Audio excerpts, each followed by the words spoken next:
Hoje não tem vídeo sobre a roça, hoje não tem vídeo sobre o rancho.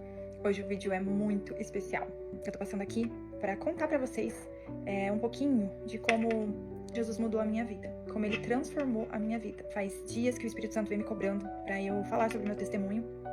E eu vou sempre adiando, sempre, vou esperar mais um pouquinho, vou esperar mais um pouquinho.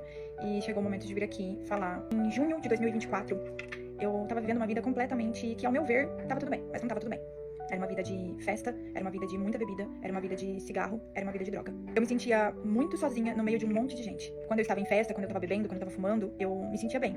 Mas quando todo o efeito passava, eu sofria muito. E como eu só me sentia bem quando eu estava nesses lugares, quando eu estava rodeada de pessoas, de álcool, de cigarro, de entorpecentes, eu sempre queria estar nesses lugares. E eu trocava tudo. Eu trocava estar com os meus filhos, estar com a minha família. Eu não conseguia ter um momento sozinha. Se eu visse que era um dia que eu ia ficar sozinha, eu já mandava mensagem pra alguém, eu já combinava algum rolê. E eu tinha que estar bebendo, eu tinha que estar com pessoas que fumassem também, jogando papo fora, pra isso de alguma maneira, me fazer sentir bem. Pra isso me levar pra fora da minha realidade. Então, eu tinha um sonho, sempre tive um sonho de me casar, de construir uma família, de ser amada, de amar. Eu buscava por isso. Mas nenhum dos meus relacionamentos dava certo. Todo mundo que eu encontrava dentro desse âmbito, dentro dessa frequência que eu estava, não dava certo. Eram pessoas que às vezes eu me interessava, mas a pessoa não se interessava por mim e eu sofria muito. Ou às vezes a pessoa se interessava por mim, mas eu não conseguia corresponder e acabava fazendo a pessoa sofrer também. Eu fui vivendo uma vida de solidão, de relacionamentos rasos, de envolvimentos mínimos. Muitas vezes só pra me satisfazer de alguma maneira. E foi então que eu comecei a me sentir muito mal. E eu sempre fiz acompanhamento com a minha terapeuta, com a minha psicóloga. E eu comecei a falar pra ela daquilo que eu tava sentindo, daquele vazio, daquela busca por algo que eu não encontrava dentro daquela vida que eu tava vivendo. Então, em junho do ano passado, junho de 2024, era um sábado. E eu ia sair, mais uma vez, com as minhas amigas, porque a gente sempre tinha balada pra ir, a gente não pagava pra entrar, a gente não pagava pra beber. Então, assim, começava na quinta-feira, quinta, sexta, sábado e domingo, todos os dias tinha balada, todos os dias tinha algum rolê pra ir, aonde a gente fazia consumo de álcool e de tudo que a gente quisesse, sem ter que pagar nada. No sábado eu iria sair, era uma balada, em outra cidade, e eu trabalhei o dia inteiro. E eu trabalhei naquela angústia, e quando eu fui embora pra minha casa, que era pra chegar em casa, tomar banho e me arrumar, no caminho eu tava dirigindo o meu carro e eu falei, Deus, tem misericórdia da minha vida. E eu repeti essa frase. Deus, tem misericórdia da minha vida. Só. Pra mim aquilo nem foi uma oração, eu não sei nem dizer por que eu falei aquilo, porque eu não frequentava igreja nenhuma. Há mais de, pelo menos, 16 anos que eu não frequentava igreja. E eu não sentia a menor vontade de entrar dentro de uma igreja. Eu não sentia falta nenhuma de um contato com Deus. Porque a minha vida estava completamente tomada por outras coisas, né? A razão da minha vida era outra. E eu falei aquela frase, repeti 2 vezes essa frase. Cheguei em casa e falei, hoje eu não vou sair. Desliguei meu celular, não atendi ninguém. E falei, hoje eu não vou sair. Tomei um banho, coloquei um filme na TV pra assistir.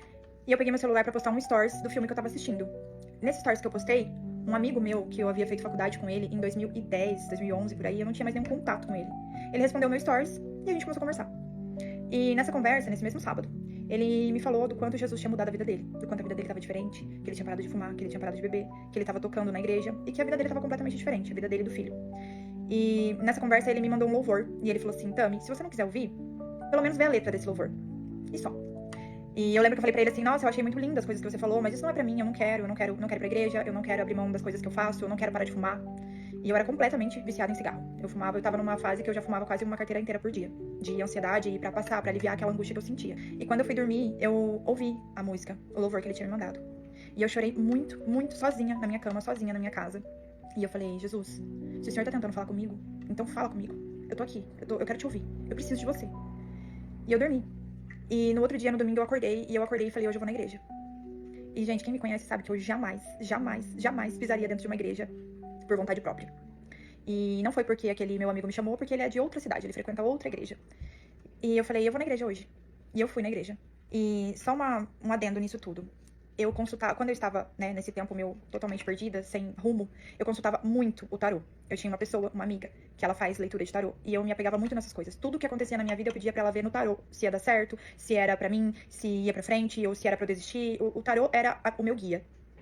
E todas as pessoas que eu me envolvia, eu falava pra ela ver no tarô, se ia dar certo. E ela tinha falado pra mim, Tami, esse ano de 2024 você não vai conhecer ninguém. Eu tô vendo aqui no tarô que não tem ninguém pra aparecer na sua vida. Você não vai viver um amor, você não vai viver um relacionamento. Você vai conhecer pessoas sim, mas todas pessoas que não vai ter nenhum envolvimento com você. E eu fiquei muito triste com aquilo, porque eu sempre busquei uma pessoa. Embora eu não conseguia dar certo, me entender com ninguém. Como ela já tinha me falado isso, e eu acreditava muito no tarô, o tarô era realmente o meu guia, eu fazia tudo que o tarô mandava, eu falei, tá bom, não vou encontrar ninguém. E fiquei triste, mas aceitei. E daí no domingo eu fui na igreja, e eu fui sozinha. Eu não conhecia ninguém. Eu cheguei naquele lugar, eu sentei nas últimas cadeiras. E eu fiquei, assim, inacreditando que eu estava lá. Mas eu fui. E já no louvor, tocou uma música que me tocou muito, muito. Que é aquela música assim, eu procurei em outro lugar, em outras pessoas, em tantas coisas, mas eu não encontrei o que eu tenho agora, né? E eu fiquei pensando ali no louvor, falei, nossa, realmente eu procurei tanto, sabe? Em tantas coisas, em tantos lugares. E aquilo foi me tocando. E na hora que o pastor subiu no púlpito, ele falou assim, tem uma jovem que tá aqui na igreja hoje, que há muito tempo ela não procura Jesus, não procura Deus. Mas Deus tá mandando te falar que você tá exatamente onde ele queria que você estivesse. Ele tava te esperando. É aqui o teu lugar. E eu caí em prantos, assim, e falei, meu Deus, meu Deus. Eu tinha certeza que era pra mim, era como se não tivesse mais ninguém lá dentro da igreja, e tivesse só eu e o pastor. E daí a pregação dele, o tema da pregação dele foi assim, eu nunca vou me esquecer, foi assim, previsão ou provisão?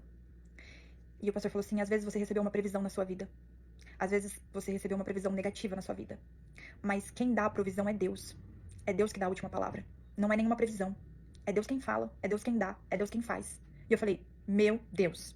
Porque eu tinha recebido as previsões do tarô. Então eu caí em choro, eu chorei muito, muito, muito. E eu falei, Senhor, eu tô aqui, eu tô aqui.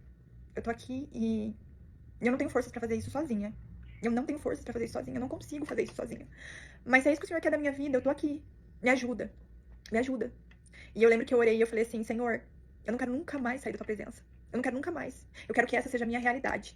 Pra sempre. Pra sempre. Eu não quero mais sair daqui. E daí eu saí da igreja naquele dia. E eu quis comprar uma Bíblia. E eu comecei a comer a Bíblia. E eu comecei a orar muito, muito todos os dias. Eu orava e eu chorava. E eu falava, Senhor, o Senhor existe, o Senhor é real. O Senhor é real. Então não me deixa voltar pra onde eu tava. Me tira daquele lugar. E eu continuei fumando por mais alguns dias. E toda vez que eu ia fumar, aquilo me incomodava muito. Eu sentia nojo, eu não conseguia sentir o cheiro do cigarro. E eu ficava envergonhada quando eu terminava de fumar. E eu fui tentando diminuir. E teve um dia que eu acordei e eu vi que era o meu último cigarro na carteira de cigarro. E eu orei e eu falei, Jesus, eu não consigo fazer isso sozinha. Mas se o Senhor me ajudar, eu não vou fumar isso aqui nunca mais na minha vida. E eu quebrei o último cigarro que tinha na carteira e eu joguei no lixo.